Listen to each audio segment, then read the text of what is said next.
Hello and welcome everyone to another Sales Hacker webinar.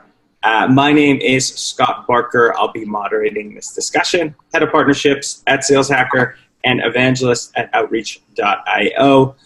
I've got some amazing guests with me today, and this is actually part 2 of a series that we did, not on Sales Hacker, we actually did it, Outreach hosted it, but we got so much love and there was so many questions. We probably could have gone on for 3 or 4 hours about the topic, but quickly introducing my guests. So I'm joined by Monica Stewart, who's the Head of Accounts at Scaled Consulting. Monica, welcome back. Hey, Scott. Really psyched to be here. Pumped to chat with you again. And Gabe Villamazar, who's the Global Sales Evangelist over at Lucidchart. Gabe, what's up, man? I'm good, man. Thank you so much for inviting me back. I'm excited, and let's do this. Getting the band back together. Getting the band back together. Absolutely. Back by popular demand. Yeah, it was crazy. The response that we got from the last webinar, everyone just has so many questions around this topic. And the topic is sales leaders and how you can close more deals using LinkedIn. So this is a mixture of using Sales Nav, personal branding, creating content, all wrapped up into how you can get your brand and your personal brand out there and win more business.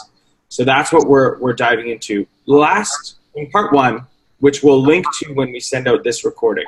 We'll always send out the recordings. We send it within about 24 hours. So you get a recording of this, and I'll make sure that we send out part 1 as well.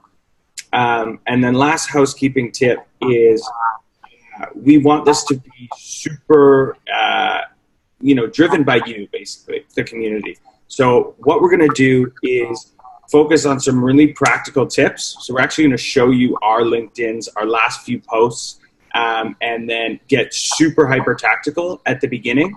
And then we're going to kind of open it up to a roundtable discussion.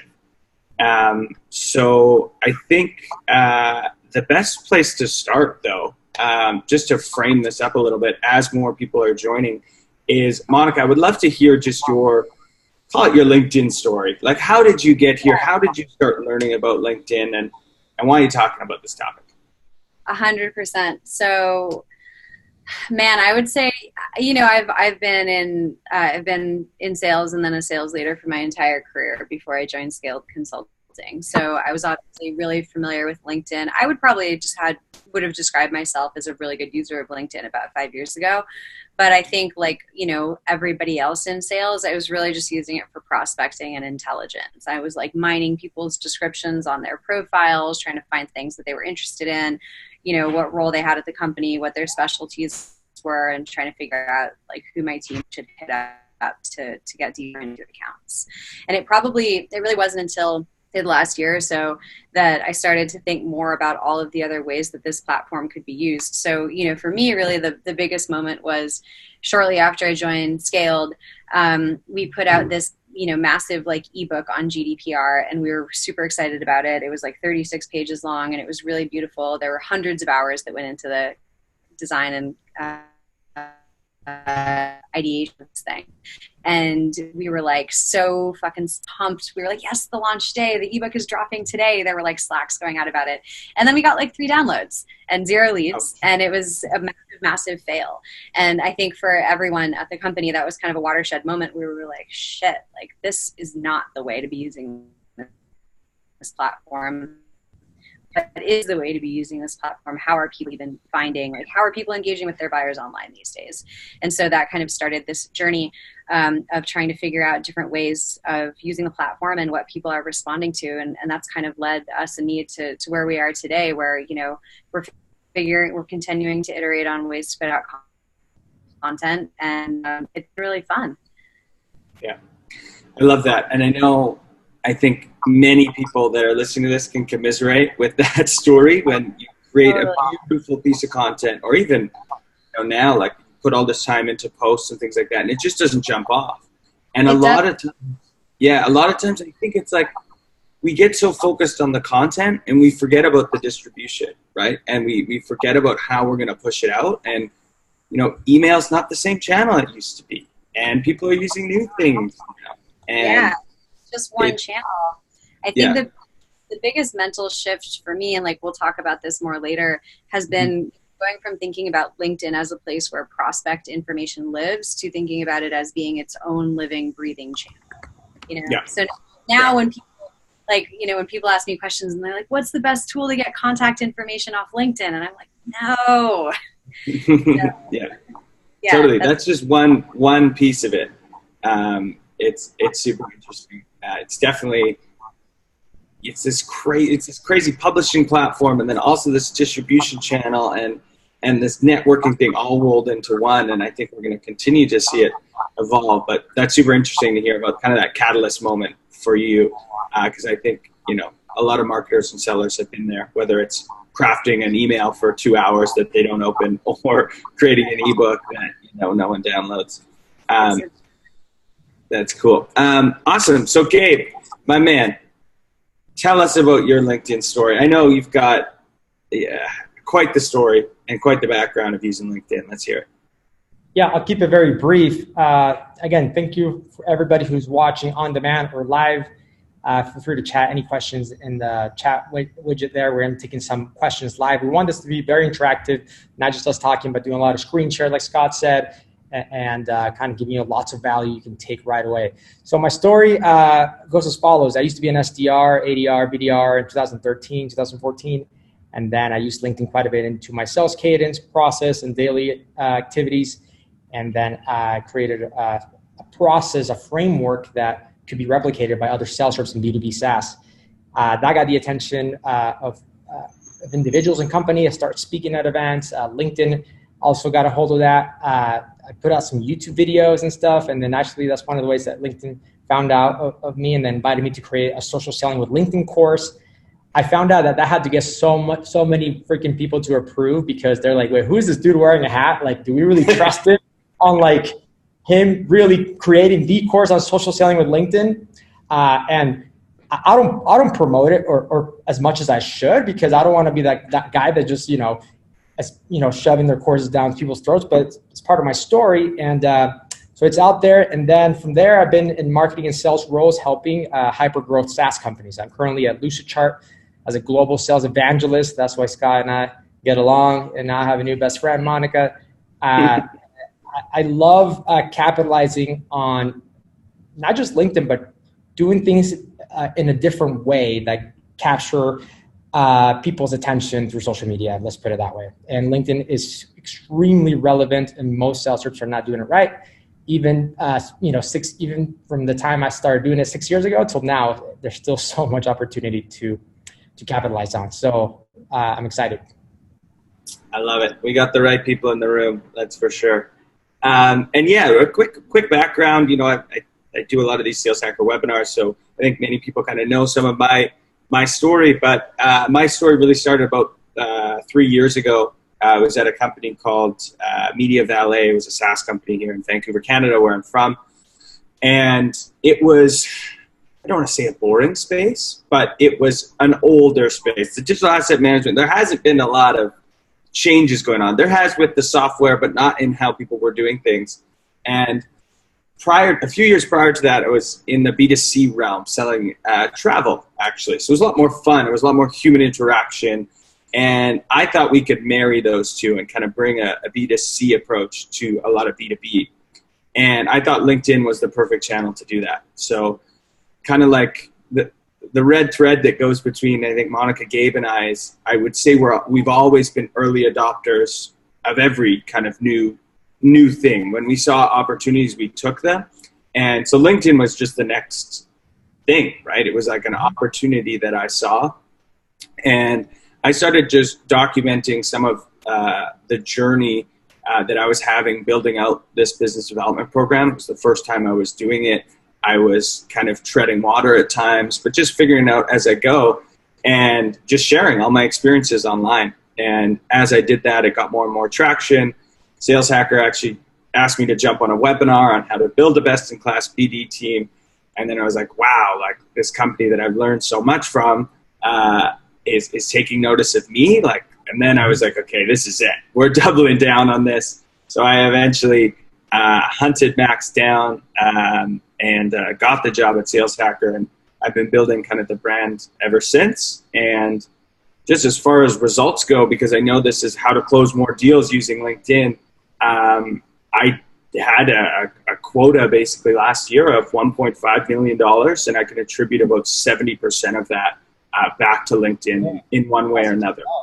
Yeah, either directly started or at least influenced by LinkedIn. So that's a little bit about my story. It feels like just the beginning now. But let's dive into it. I know people are eager to be like, okay, how can I get started? How can I capitalize? So Monica, do you want to just start us out? Like, let's see your last couple posts on LinkedIn and let's rip open the curtain. You know, it's great to talk theory, but like, let's see it in action, and then maybe share why you think they were successful, or maybe why, because not all of them pop. I have a few that don't go as good. I think you might be on mute there, Monica. Yeah, 2 of them sucked, and I'm really excited to talk to you. Yeah, exactly.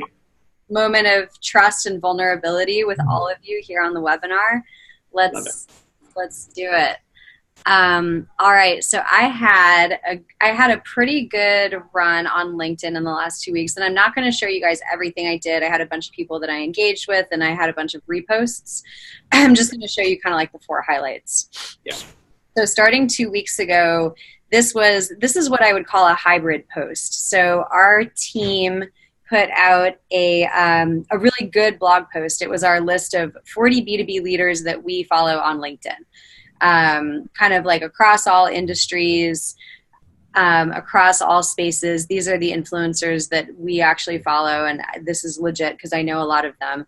And so we wanted to tell people, you know, kind of what we think about the space and who's doing really cool things. Now, I posted the blog post here, but I also added my own content, because what I know is that you don't really get great engagement if you just literally repost something from your company. And LinkedIn's algorithm doesn't reward that as well. They want people to be content creators, not just like kind of blindly sharing and reposting things. So I wrote my own little thing here, and then I also tagged some people. I tagged Scaled Consulting so that they would go in and bump it up for me. And then I tagged a couple of people that made it in the list. I was a little bit strategic here. There's obviously a reason that I picked these people, and I probably could have tagged some more people. I got a little bit lazy there. So results were, I got 47 likes, 7 comments, high ratio of comments to likes, but not as much engagement as I would want. And I got 4,500 views, which is about average for me right now. And then we go down into the comments. What I did ask is I was like, comment if you know someone who should be on it. If I were to do this post again, what I would do is I would make that ask way more front and center, and I probably would have commented some people to get it started, because I think it got buried and a lot of people didn't notice. But some people did, so they went in, they commented, and so what I'm doing is I'm going in and I'm like big upping everybody who comments. So John comes in, Chris Merrill. It's like fine. I think this post did okay for what it was. I probably should have added a lot more original content. So that was 2 weeks ago. So the awesome thing about that one too, Monica, that I think we have to call out is that had a lot of virality to it, because that is one post of seemingly probably 50, because most of those people I saw shared it, right? So that's like 4,500 times 50. And anyone watching, even if you're a marketer, seller, whatever, you can easily get your marketing team to go and create something like this that's relevant to your industry. It doesn't have to be social selling pros. You sell, dentist software, pick the best, 50 dentists in the US or whatever, right? There's all these little niche things that you can do and create things like this that will have a virality effect far beyond just a simple one post, because you're playing on people's ego, which everyone has. Love it. Thanks for sharing marketing that. Can work together here. And you're right, any company could do this. Like, let's say that you're Marketo. you could put out a list of top companies that call out Marketo in their sales ops job descriptions, like top adopters of Marketo, and thank those people for making Marketo such a big part of their organization or something like that. Yeah. So that's a great call out too. Like this was like an okay post for me, but for Scaled overall and for our marketing team, it was really successful because it was amplified so much. Cool. So then the next one that I did, this was a couple of days later. This post crushed it. I got 33,000 views. I got 350 likes. I got 47 comments. This post is still getting engagement. People were liking this post this morning. And I haven't gone back for a week. So this came out of a real conversation that I had. And I'd say this is the type of content that you have to dig a little bit deeper to come up with, but it's so worth it. So it was a real conversation that I had with actually somebody who hit me up on LinkedIn and liked what I was doing and wanted to talk more about how he could apply it at his company. And I was talking to him and I'm like, wow, this kid's like, a couple years out of school and he's crushing it. Like he's doing the thing. He's thinking about different ways to make this platform work for him. And I was talking to him about how he can use this in his own prospecting and how, not great a lot of executive leaders are at using LinkedIn right now. So we looked at the CEO of his company and the guy was like, I don't know, he's got like 200 connections or something. Very surprising to me. So I started thinking about it more and I was like, man, this is really huge. So I wrote this post about how there are AEs and SDRs who are doing better on LinkedIn right now than the CEO of their company and their boss, yeah, right? So true. Yeah, so true. I think you were in here, Gabe. So I took a little bit of a hard line and I didn't tell them that they were fucking up, but I was like, look, if you're a VP level or above and you're not making this a priority, like you guys need to wake the fuck up because you're going to wake up in a couple of years and realize that the people that used to work for you are now passing you for every promotion and every new job because they have a bigger profile and they're being noticed, like Scott was noticed and like Gabe was noticed, and we're cutting off this channel. And so that's it. I didn't tag anybody in it and it just blew the fuck up. And I think one of the reasons is, first of all, I went in and I did tag. I was like, I should get this in front of some people. So I went in right after I posted, I made a comment and I just tagged 4 people that I knew would have something to say about it. And then people started going in. And so you'll notice that initially Seth is smart. Seth tagged me, so I would immediately get a notification. I did. I went back and I just started conversations with people. So I started talking to Seth. I tagged him back so that he would go in there. People start liking like our comments in here. So this is all this micro engagement that's happening. And what's going on while we're having these conversations in the thread is that from LinkedIn's perspective, they're looking at this and they're like, oh, people really find this to be valuable. Like engagement's pretty high for this post. So they show it to more and more people, which means more and more people engage, which means it gets shown to more and more people. And I think we talked about this last time. You've got like 40 minutes for this to happen. But if you can catch that wave, it will keep your content going for a really long time. Yeah. So beyond just those tactics, I think the other thing that worked for this one from a content perspective is that it really spoke to 2 contingents of my audience that both responded to it in different ways. So for reps that follow me, they were like, yes, she's talking about me.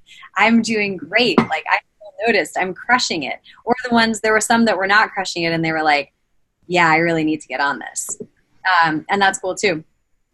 The other part of my audience, which is sales leaders and founders, had a lot of opinions. They had a lot of opinions. And what's crazy is that a lot of them were really defensive. And that was one of my favorite parts about this was like, if you look at this, and I don't want to call out specifically because he's a great guy, but awesome guy.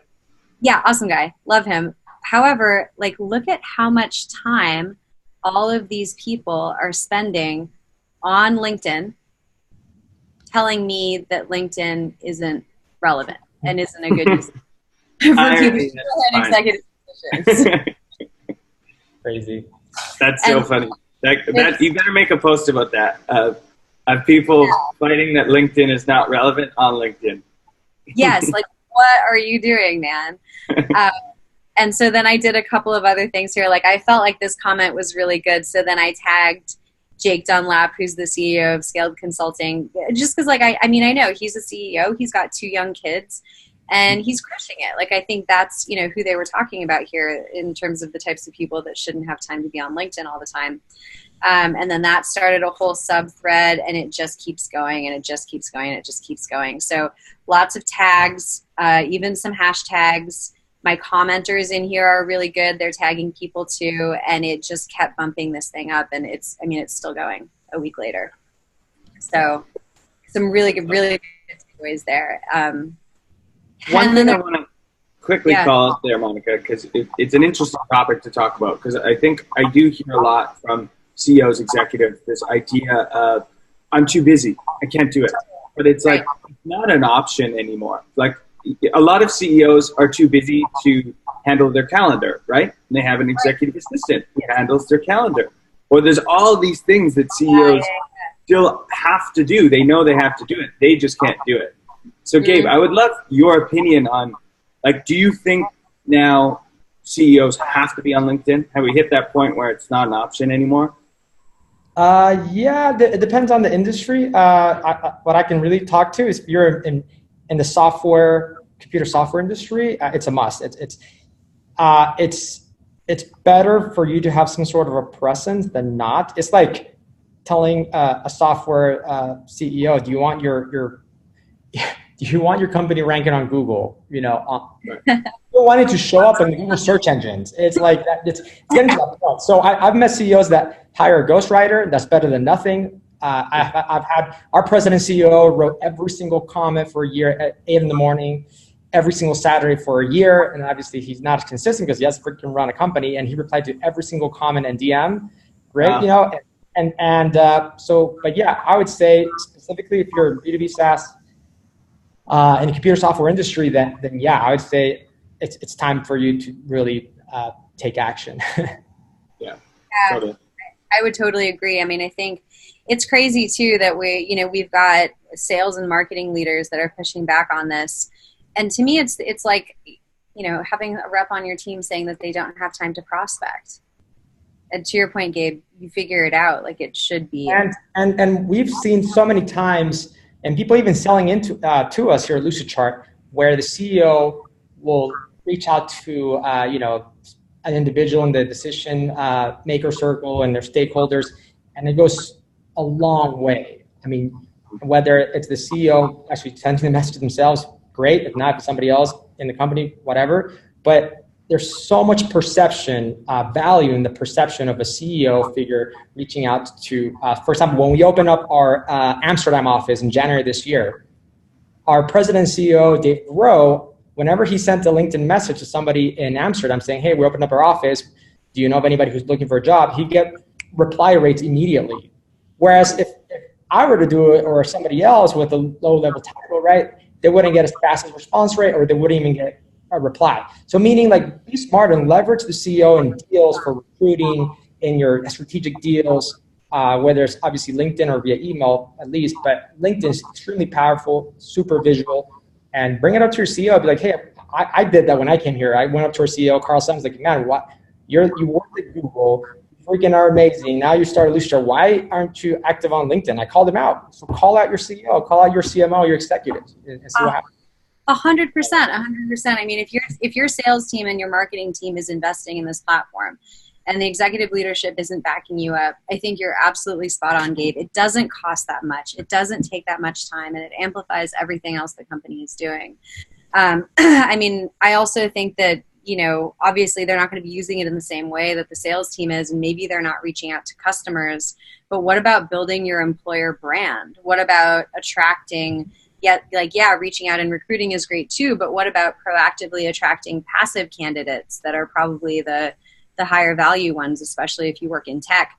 And then, I mean, on another note, for like, if I'm the CEO of a company, why am I not building my personal brand? Yeah. Like, your company aside, sales aside, recruiting aside, why would you not do that for yourself? Yeah. Yeah. It's there's a million benefits. We could probably just list all the benefits. Like, for me, I have a time block on my calendar on every Friday to just make introductions to the BD team at Outreach, because they could just go through my connections, be like, hey, do you know this guy? And I don't actually have to know them that well, but if they've interacted with my content, they feel like they know me. If they've watched 10 videos of me, they've listened to a podcast, and they've read like my viewpoint on things, even though I've never met this person face to face, there is a one-sided relationship where they really feel like they know me. And I've given enough value to be like, hey man, our team was trying to prospect into your account. You know how we all do. Just kind of take down all the walls and be like, I said I'd make an introduction. If there's no pressure either way, and 90% of the time they'll respond and will lead to a great connection. I love that. There's so many ways to utilize it. So Monica, do you want to share another one, or Gabe, do you want to take over the screen share? Well, let me just share something real quick. Man, I've never shared this with anybody, so you guys are here. I'm going to show you something from my spreadsheet, my magical spreadsheet here. Your magic spreadsheet. You guys ready for this? Let me see what's up here. What did Max call you? The Mad Hatter? It's a pretty good nickname. I Google that. I'm like, what does freak that means? And it's like hat-making person. I'm like, what the heck? It's from Alice in Wonderland. Okay. Well, while you're pulling that up, we got a quick question. I think maybe this is a good time to answer it. Alan wanted to know if we find premium to be as effective as sales nav. I know you were just talking about prospecting, Scott. What are your thoughts on that? So I use it more for like our BD team uses sales nav heavily. I'm not actively using sales nav in this role to prospect. Gabe, you'd probably be a better one to answer that. What are the main differences between premium and sales nav? And I know you know it pretty well. I'm trying to pull up here. There's a comparison board. Let me share my screen here. So you should be able to see the plan. Now, where is, right now, obviously, there's professional team and enterprise on LinkedIn. LinkedIn, obviously, Sales Navigator is not that cheap. It's about, obviously, $65 per month per user. It's 100% worth it. But if I can see where it is that, the comparison right here. This is what I'm talking about. Yeah. So this tells you everything right here. So Lee, right? Here's LinkedIn free and what you get. Here's premium, Navigator, and this. I'm gonna put this in the chat window, so that way you can see here what's going on. One of my favorite things is the team link functionality that Sales Navigator allows you to do. So you're able to actually see who in your organization, if you're in the same organization, is connected with any of your prospects. I think that's unbelievably powerful, and we use it all the time. The job change alerts are also really good. To be honest, I should be using Sales Nav more. We have it. I just tend to default to premium. I think Sales Nav is especially killer for anybody who's working like on a pure enterprise play, or particularly account management teams, actually, because it's really good for understanding the landscape and hierarchy within a company in a way that premium is very manual to do. So I think anyone who's focused on expansion or account growth should definitely be using Sales Nav more. I should be using it more. But premium can do a lot. Premium can do a lot, and you can even get away with some stuff on LinkedIn free. But I would say if you really want to take it seriously, like into the whole social selling thing, I would try LinkedIn Sales Navigator before the in-mails. You get pretty much, I think, 30 to 50 in-mails per month. And if you want to buy an additional in-mail, I think it's like $10 per in-mail if you have premium, something like that. So that's that. You have actually more access to data. LinkedIn doesn't tell you this, but what happens is if you are to search on LinkedIn free or premium, VP of marketing in your search box, and you're to do that same search with the Sales Navigator, it's like 10x, 20x, and which makes sense. You're paying to access more data. But they don't want to tell people that, but essentially, don't you want access to the entire white pages, yellow pages, or entire search engine, or do you want a portion? So that to me, that already is worth it. So let me go back into. If you're having like your BDRs prospect and they don't have a lot of connections in your industry already, they should eventually, but they don't yet. It's super, super worth it because it's going to be slow going for them on premium for sure. Going back to the question, Scott. So this I never shared this with anybody. So these are my and I don't think the people who are viewing this should do this, but I just kind of want to really understand what's happening here. So we can see here is all my LinkedIn posts from January till now, and I broke them down by quarters and likes, comments, and views. Now, something you need to understand is that your stats kind of disappear anywhere from 3 months to 6 months after the post is gone. So your data from a LinkedIn post, there might be some tools out there that kind of can go backwards and gather all that data, hacker status, but as of right now, there's not a really native integrated way of a tool that lets you do this. That's why I monitor this and update it once a month. So right now, as of, I'm almost at 1 million views of which I'm happy with. If I wanted to increase these, I could. But the amount of time I'm dedicating to this, posting once a week or maybe sometimes twice a week or once every other week, it's giving me the results I want of brand exposure for my personal brand and for Lucidchart Sales Solution, account mapping, account planning, and recruiting and hiring. So let me share with you. So again, highly recommend you keep track of it if you want, but this is the type of detail that I'd like to go into. So going into an example of one post and the impact that it had, and let me break it down here to you. So if I go to my posts, and let's do the last one I did. The last one I did, I wanted to give it to people straight. And I spoke about what it's like to be in a hyper-growth SaaS startup. Change the name of the game, over-communicate everything, step up and be a leader. Nice. By the way, if this sounds like fun to you, come work at Lucidchart. And this is why Lucidchart is not just a 20-person startup. This is like, we're the real deal, right? We're getting like an insane amount of signups per month, and we're adding value by helping people work the way they think, which is visually. We don't think in words, we think in visuals. So, and I added a link. Let me tell you the trick. So you don't want to add a link right away because that decreases the reach and frequency shows up on newsfeed. I added this link an hour into the post. So that way, to a degree, the algorithm doesn't know that there's a link in the beginning. They're not, to my knowledge, they're not checking that every single time. So that link alone, I did a bit.ly, even though it kind of masked it as a LinkedIn link. I did a bit.ly, and this bit.ly got 326 clicks to our homepage. So meaning 326 people clicked on that link of like, hey, here are open jobs, right? Which it says check out open positions. This got 57,000 views. Out of the 57,000 views, it went up again. Qualtrics, LinkedIn, Pluralsight, Salesforce, people are seeing it.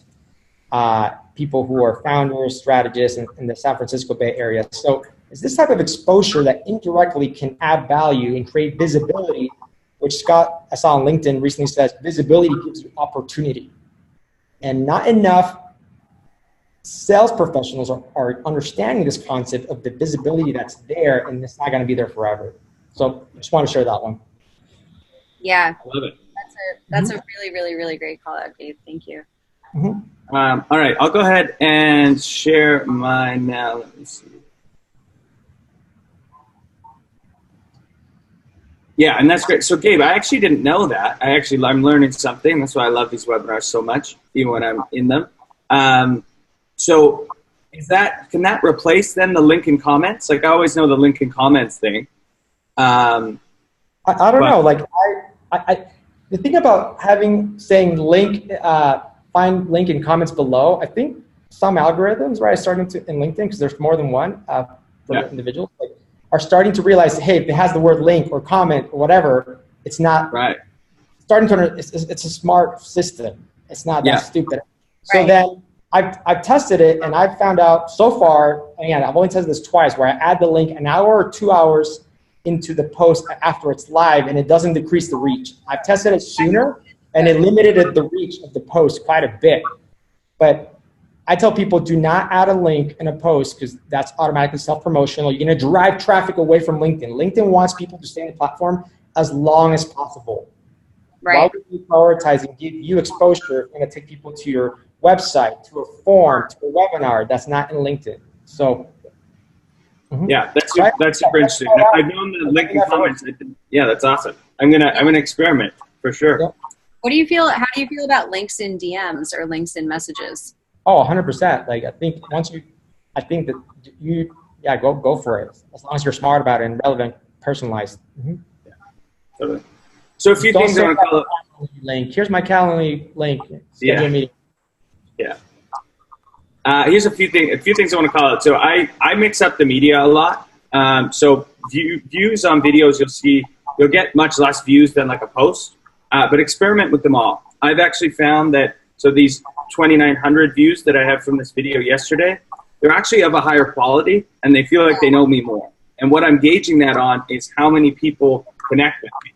So I can have a post that, 10,000 people like and click and quickly read, but they don't feel as engaged and as connected with me as they would when they see me interview someone or they hear me in a video or see me even in a picture. So the quality of the view actually goes up in my eyes, and the engagement. That's why I play around with different ones. I found video to be the most impactful for getting people to want to connect with me organically. But yeah, other things. So the hyper tactical ones are always going to do the best. This one did really good over the last 2 weeks. 75,000 people viewed it. That's going to cost, marketing a lot of dollars to get in front of 75,000 people. And it's getting hyper tactical. So I think there's like hyper tactical posts, there's motivational posts, and then there's kind of just like bullhorn, getting your message out there of whatever it is. You got a conference, you got whatever. So this one is hyper tactical. I think it's the best. This one was running through how I would personally get a meeting with the C-suite. And yeah, really the call out is, for me, switching the media up. That's what I would recommend. And then being consistent. I try and do 3, even 4 times a week. And last thing I'll show is kind of the breakdown, this annotation I've done of what makes a successful post. If you saw as I went down there, they all follow the same format. I'm not reinventing the wheel every time. I'm saying different things, but the structure is almost always the same. So number 1, start with the hook, either a shocking stat or an interesting question. 90% of people will just read that, so you got to hook them with that. Use simple language. Write how you speak, and put spaces between the sentences. Keeps people on your post longer, but definitely using simple language. If you use buzzwords or jargons, people just glaze over and it becomes too businessy. Use facts from reputable sources. If you're going to say something, back it up. You can't just pull something out of, and if it's an opinion, say it's in my eyes or in my opinion. Tag 1 or 2 thought leaders, of course. You want to get people engaged. Always put the link in the comments, or an hour after, you can throw it in like Gabe just said. And then always pose a question at the end, or maybe just reiterate the first question that you did. Like in Monica's post, I think if Monica had, like, you called out, tag someone who should be on this list at the full thing, I think it may have gotten even more engagement than it did. But somebody asked how many hashtags would you recommend in a post? Yeah, it's a really good question. I don't do more than 4. 4 is kind of the max. I think, I don't know. I've experimented with more and it seems to have hurt me. I think hashtags are one of those things that, to Gabe's earlier point, is definitely like the value of hashtags changes all the time depending on what LinkedIn is testing. We were seeing 6 months ago that no one was using, like, we got nothing off of hashtags, 0 engagement. Now we've heard from VaynerMedia actually that hashtags are being optimized for in what LinkedIn is testing now. It's probably going to change again in like a month and a half. Yeah. I definitely saw that. And if you end up trending, it's pretty powerful. I trended for a few on hashtag sales, and every single connection, it bumps it up and says this post is trending in sales, which is pretty crazy. Yeah.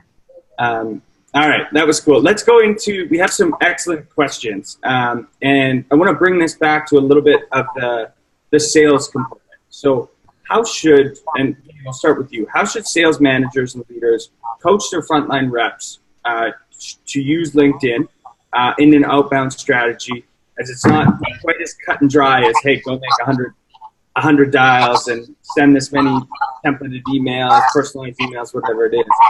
How would you say sales leaders should start to coach their reps? Man, that's such a good question, and there are so many ways that this can go wrong. I think what I see that's not working right now is sales managers trying to fit LinkedIn into the way that they've been coaching their reps to do everything else. particularly if I'm looking at frontline prospecting teams, SDRs, BDRs, ADRs, whatever it is you have, right? So this for two reasons. One is that LinkedIn, by the nature of the platform, only works if you're actually making genuine connections with people and you're building a relationship. So I think as sales leaders, it's a little bit of a shift that we have to make where, we've been used to coaching our teams to being these well-oiled machines. It's all about the KPIs. It's all about the activity. It's all about putting something into a system that we iterate on and we A/B test and we keep optimizing for what works, and it's very data-driven. And to a certain extent, putting out content on LinkedIn and having consistent engagement on there is going to help you get results. But you're going to get exponentially better results if you're actually showing up in an authentic way and making real human connections. So if you look at just prospecting, it's almost like we've been teaching our teams to be machines and be like very tactical and very efficient. And now we've got to scale it back and we need to open up a little bit more space for them to develop an actual voice. Otherwise, you might as well just build a script to go in and connect with people and send one of 3 different messages.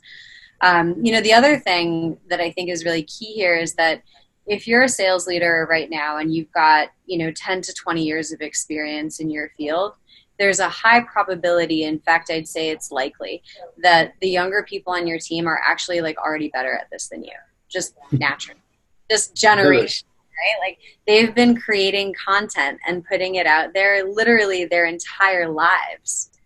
Ever since they got a phone, they've been on, creating content on Snapchat, on TikTok. I don't know what the kids are doing these days, but this is really easy for them. It's easy for them to express themselves in this way. And so you see them just getting ramped up really fast versus, people that are 15 years into their career, 30 years into their career have to work a lot harder to authentically find their voice on a social media platform because they're not really used to doing it. So I think two things. I think one, make space for it in your process. And then, to the extent that you're working with a younger team, just get out of their way. Just let them go. And it might be a little bit fair because they might not say the thing that you've written for them in the script. Product marketing didn't sign off on it. Marketing did not sign off. Marketing said that. Yeah. Yeah.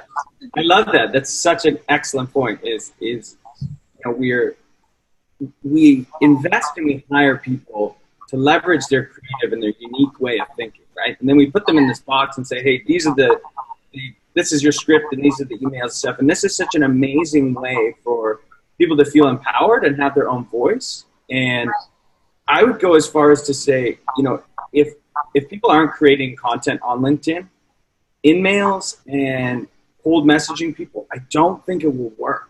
You need to consistently be showing up before anything happens, right? Dude, it's what are you going to do if you're the CHRO at Johnson & Johnson and you get a DM from Johnny Sales Rep and he just sent you this generic message? You go to Johnny Sales Rep's platform. He reposted 2 things from his company's blog, and that's it. And he's got 300 connections. You don't want to talk to that guy, right? But he might actually have something. If you get on the phone with Johnny Sales Rep, he probably does have something really smart to say about what's going on in your industry because he's got a job, but you're not going to know that, and so you're not going to take the call. I would actually go even a step further. I mean, think about all the sales methodologies that we teach today, even challenger sales, definitely Sandler, MedPick, all of this stuff. All of this was developed in a world where this was not part of the way that buyers and sellers were engaging with each other. And so, without getting too esoteric, if you guys have ever read The Medium is the Message, there has to be functionally a different way that we're communicating on this platform because it's a radically different platform than email, cold call, direct mail, in-person meeting. And none of the sales methodologies that are institutionalized today really account for that at all. Yeah. So I think that this is probably one of the big areas of sales management and sales team strategy that should be a little bit more freeform and creative. Because if you're trying to fit it into your MedPick framework, it's not going to work. You're trying to make a pineapple an apple, and it's not the same thing. Yeah, I love that. I love it. I was reading along the same lines. I was listening to this podcast the other day, and it was talking about how originality is going to, with everything getting automated and more things ring technology to do all these tasks, right? Originality and creativity are going to be basically the only thing left, and they're the ultimate moat in business and in life. If you can be a unique person that can't be replaced by just another person that they can slot into a system, that's how you win in this new kind of era that I think we're just dipping our toes into. Gabe, question for you: would you recommend, and would you be comfortable with, if you had a team that was a BD team, they're in for 8 hours a day, would you be comfortable with letting them have half an hour a day to create content? Do you think that would pay off? Yes. With as long as they do a few things. Number one, there's four steps. Number one, you have to optimize your profile first. Optimize it and create a buyer-centric profile. So there's a lot of questions in here. How do I create a LinkedIn strategy? So that might answer some of these questions here. Number one, optimize, create a buyer-centric profile. Number two, find your buyers on LinkedIn, okay, through LinkedIn Premium, Sales Navigator, or even free, but again, it's limited, but it does something. Understand, number three, what is it that they value and care about? What are their pains, etc. And then you engage, right? Engage directly or indirectly. Directly is DMs, emails, and those type of things. Indirectly is by creating posts. So most people like to do number four without doing the first three. And it's like, hey, and sometimes it's not BDRs or ADRs. Sometimes it's the SDRs or the AEs, but somebody in the whole customer journey, whether CS, AE, somebody, and I don't know, it depends on your business, somebody in there that touches the prospect should, right, be creating content. I go back and forth. I really don't know, should Salesforce be not writing blog posts and stuff, but pushing content? Should they be required to create content? And I seriously go back and forth. Sometimes I used to be like, yes, heck yeah, I see the impact. But at the same time, it's like, man, you have to hit a number. You have to hit revenue. If there's sales reps that you hire them to close deals are not hitting the number, even though they're getting tons of engagement, then it's such a tough balance. But it depends on, like, if you have a specialized model, meaning you have setters and closers, or if you have a general model, which a setter and a closer are all in one, and they're drowning already. So I've seen it done effectively in a specialized model, whether it's setters who are the first point of contact with prospects and buyers, or sometimes by CS, or sometimes by closers. But I would say follow that, optimize your profile, find them, understand, and engage. Too many people try to go, I'm telling you, the last step, which is like, oh, I see your stuff on LinkedIn, Gabe. Can you teach me how to engage, write posts like you? I'm like, no, like, you kidding me? Like, it just doesn't work that way. Yeah, I think I would say, and Monica, I think you're on mute. I would say it's well worth the time, as long as you are, like, you got to take care of your role first, right? Like, you got to be hitting everything. But I think there is a part of, like, this will become the role eventually, so you might as well start doing it now. Totally. I mean, I would say it depends on the structure of your team. It's kind of like the conversation we were having earlier about CEOs, right? Like, maybe you don't have time to manage your calendar, so you get an EA to do it. But I don't think anybody today would be saying that sales reps or BDRs shouldn't be creating any sales content at all, right? Like, maybe you've got a sales enablement team or a marketing team, or the director of sales helps to write it for them, helps to write their email cadences, and then they put in some personalization pieces, or they contribute, or they workshop it together. But you've got to have a strategy for creating this content, whether you have your reps do it themselves, marketing helps, sales enablement helps, everybody does it, every 2 weeks as a team, and you write out a bunch of posts and then you schedule them. There are so many ways that you can do this, and there are tools that you can use to schedule posts in advance. It doesn't have to be super manual. But I do think that every team should have a strategy for it, 100%. Totally. And quickly, I'm going to go to Sal. Sal, thanks for the question. So he's just a clarifying question. Are you saying not to waste your time and email accounts on someone who isn't actively posting on LinkedIn? What did we talk about last time? It's something in the range of 70 to 90% of people on LinkedIn that are actually going on LinkedIn, sometimes daily. They're not creating any content. So I think you can. My point was you shouldn't be emailing someone unless you're creating content, unless they can come to your profile and see some value from you. And you've got your, as Gabe's point, it's all optimized and you know who your ICP is and you know what they want. That was kind of my point is if they come and they're like, oh, that's interesting, let's check this person out, and they don't see any activity, then I think it's a waste of time. But I think it's okay to email people who don't post content because there's a massive portion that don't. Most of them, yeah. Yeah. All right. Another great question. This is kind of the classic, how do I get started? So this is Josh. Josh Stanton, thank you so much. He says, geez, so much valuable insight right now. Appreciate it. How do you recommend someone starts out building their personal brand and social selling when their connections are less than 300? So just start and keep connected with relevant people to build your audience. What else can I do? Monica, I'll start with you.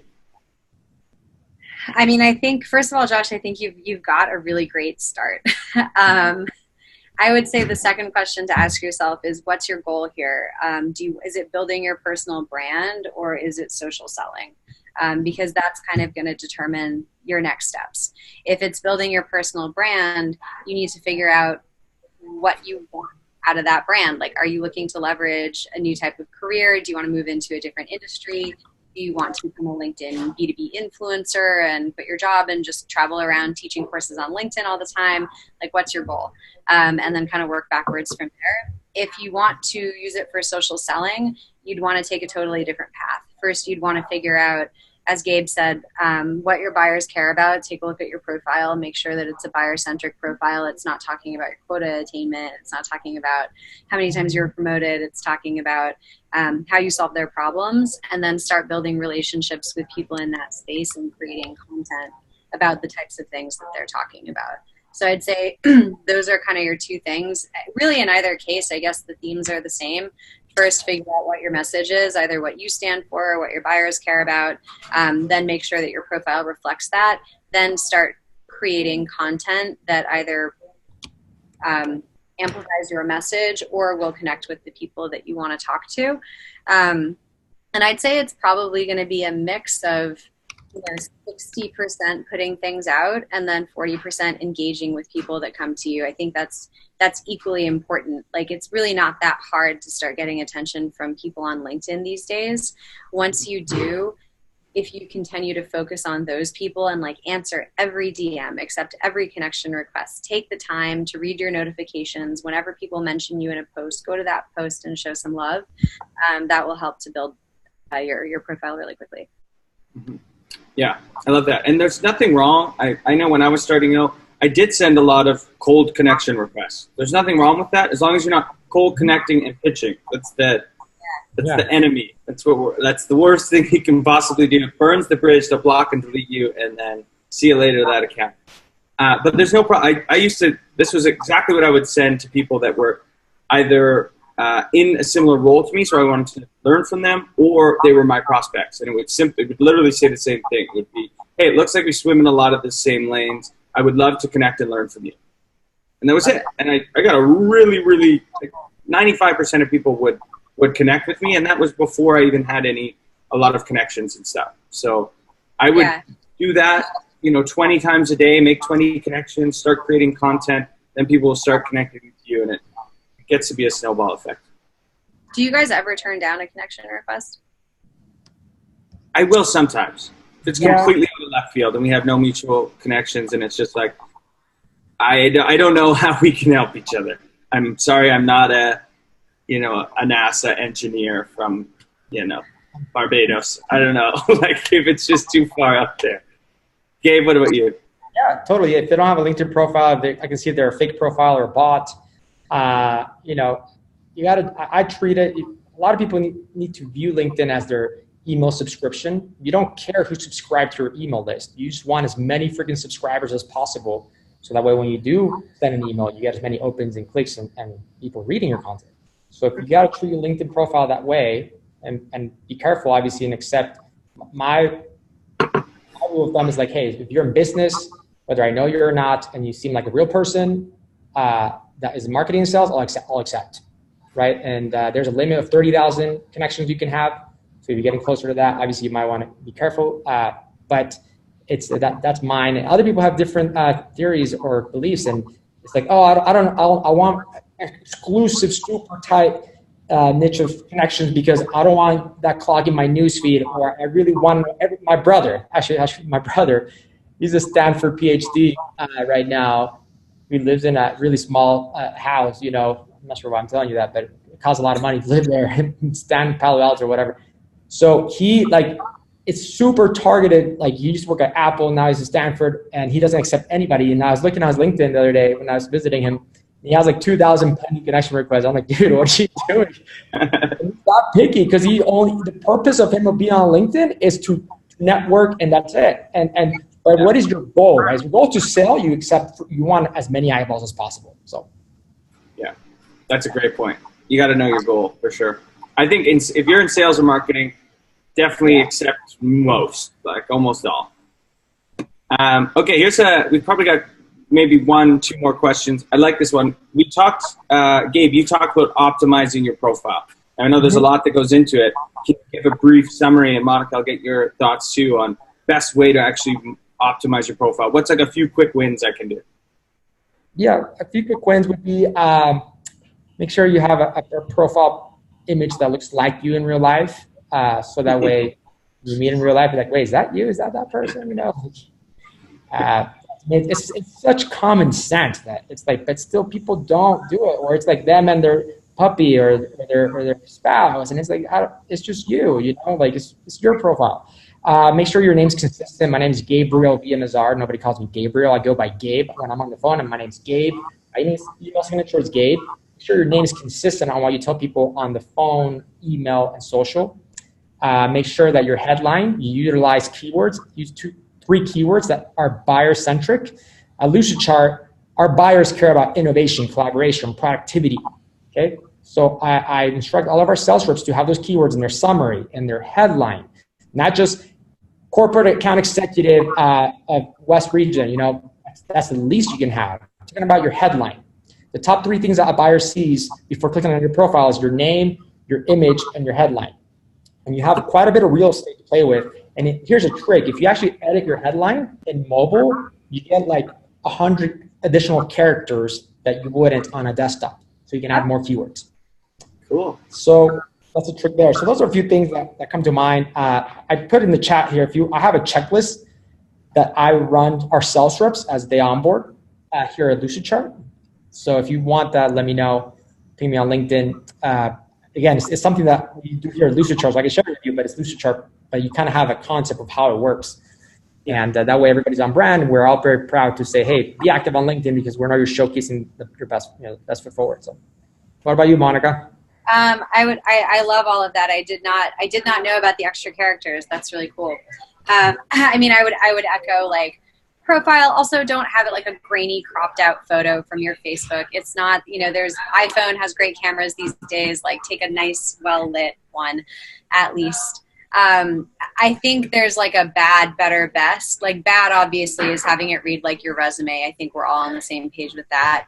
Better is at least having some messaging around your current role. It might come from your marketing team. It might come from your company description or website. It's better than nothing. But I don't love now going to sellers' profiles and they're like, hi, I'm Gabe, helping, CTOs optimize their blah, blah, blah, blah, blah. I'm like, but that's not really what you do. Like, that's what your company does. Make it personal, you guys. This is your calling card. Actually, our inbound marketing manager, Emily, has a great one. Hers says, someone once told me to stay off of Twitter at work. I decided I didn't want to. And then there's a space, and then she describes a little bit more about her interests and what she does. There's a bunch of keywords there. So anything that you can do, even if it's not connected to your current role, that gives a little bit of a personal story. I love that. I think that's a good place to wrap up, because that kind of encompasses everything that you're trying to do on LinkedIn. It's just humanize yourself. Show the awesome, creative, unique human that you are. Like, there's never been a time in the world that we can do that as a seller. Like, it was just a phone or an email. It was written, or it was, maybe a Zoom for a short period of time. Now you can warm your prospects up, your customers up constantly, and you get to share your viewpoints and interact with them. Like I often think of if we gave this tool to sellers 20 years ago, they would spend every waking moment on it. It would be mind blown. They'd be like, what? I'm getting exact insight into the heads of my prospects, and I can connect to them in real time. Like, I don't think you can understate how amazing this opportunity we have for a short window is. Yeah, I can see when they're online and talk to them. Yeah. Insane. Yeah. In real time. It would blow their mind completely. They would probably spend every waking moment on LinkedIn. But of course, use an omni-channel approach. There's a lot of different things. It doesn't replace cold calling. It doesn't replace the good sequences and cadences and all that. But it is something. I hope that after listening to this, and we'll send out part 1 as well. And feel free to connect with Monica online, Gabe online, myself, and just follow what we do. You can steal from other people. Just Yeah. that's all it is. Cool. Monica, Gabe, any parting words, wisdom for you before we wrap up? I love where we ended this, Scott. I would just say, go forth and be human, you guys. I love that. I love it. Awesome. All right. Well, thank you, everyone. Again, we got fantastic questions throughout. Go forth and be human. I love that. I think we need that on a shirt. And I hope everyone has a great rest of your week. Thanks for joining us.